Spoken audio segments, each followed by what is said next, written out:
More than 20,000 people converge at the Indiana Convention Center for Comic-Con. They wait in long lines.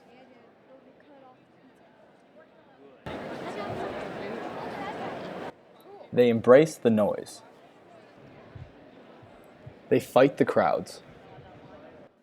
Why do they do this? Because they all share a single passion for comics.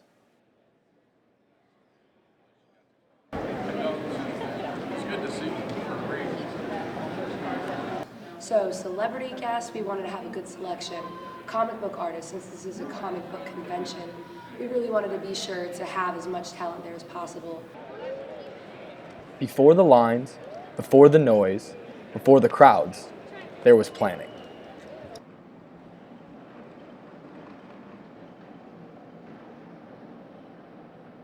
So I would say we start planning a year out.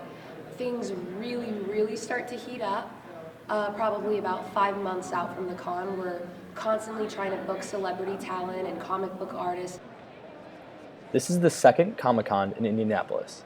It's run by Imaginarium Agency with the help of local sponsors. If we're going to have the first convention in Indianapolis in 20 years, then Downtown Comics wants to be, we want our name associated with it. So we did a full sponsorship on it, Doug Stevenson is the vice president for Downtown Comics, a major sponsor for the event. They didn't know what they were getting into, so they erred on the side of being cautious with the square footage, with the expenses, and they didn't get enough space. I think it was only 40 or 50,000 square feet that they had for the first Comic-Con, and it got flooded, and actually they had to turn people away on Saturday. This year, space quadrupled, allowing for more events and vendors. Wider aisles, more space. We are in a bigger, we're in the same venue, but we're in a much bigger space. Made sure we had more room for everybody. The setup for Comic-Con starts on Thursday.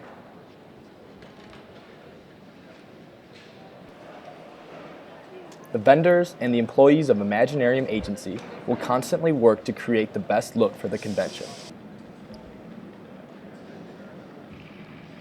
The venue fit more than 70 vendors.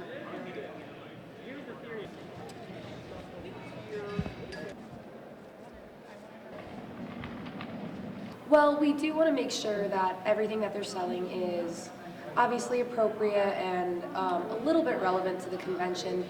We're Central 9 Career Center. We're located in Greenwood, Indiana, and we are a career technical school for high school students.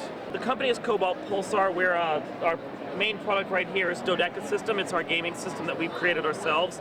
Just financed on Kickstarter just recently. Well, we represent the YMCA, and we're offering children programs like summer camp and before and after school care, and the Y is just a great place to be, so we wanted to come and represent ourselves here. Even though there was more space, Comic-Con still had one major problem. So I think with any big convention, especially a growing one, is the crowd and lines. Big names draw in big crowds, and it's just being able to manage them on the spot.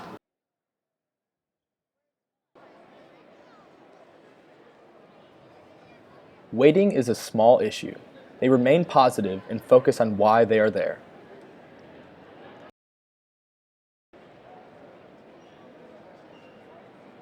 I think this one just has, people are just really friendly, so no one has really said no to taking a picture. The one good thing about this comic convention is it is centered around comics as opposed to celebrities and TV, stars and things like that, and the cosplayers. It's not as much about that. It really is about the comics a lot more. At the end of the day, when you're in the convention business, you're in the customer service business. And unfortunately, for sometimes circumstances beyond our control, or even some things that are unforeseen, you do have the occasional dissatisfied customer. And it's my responsibility to do what I can, everything in my power to satisfy that customer.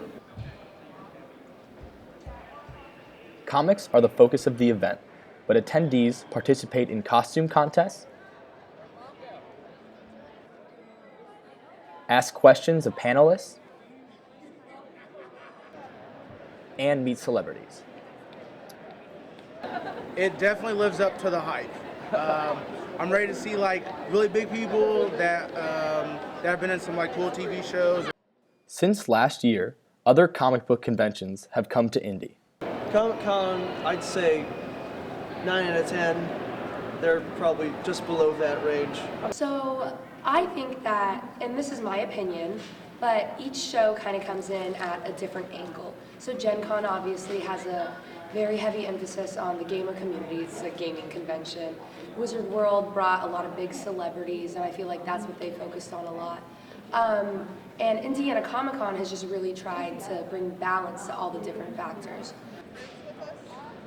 As Comic-Con comes to a close, those involved must reflect on changes for next year. Not about much that we would change, honestly. It's been a really good experience overall for us. There are some things that we will discuss after the convention. The biggest issue at any show that I've run into is generally not the attendees or the guests. It's line control and line movement. Gaining recognition, the convention should expect a big showing in years to come. Oh, absolutely. We're actually thinking about expanding our booth, bringing my sister out to do her artwork here as well, and just having a nice big spread for next year's con. Okay, and then you plan to come back next year? Oh, of course. This is my first one ever, so Okay, do you plan to come back next year? absolutely, 100%. Yep, and I'm bringing my friends.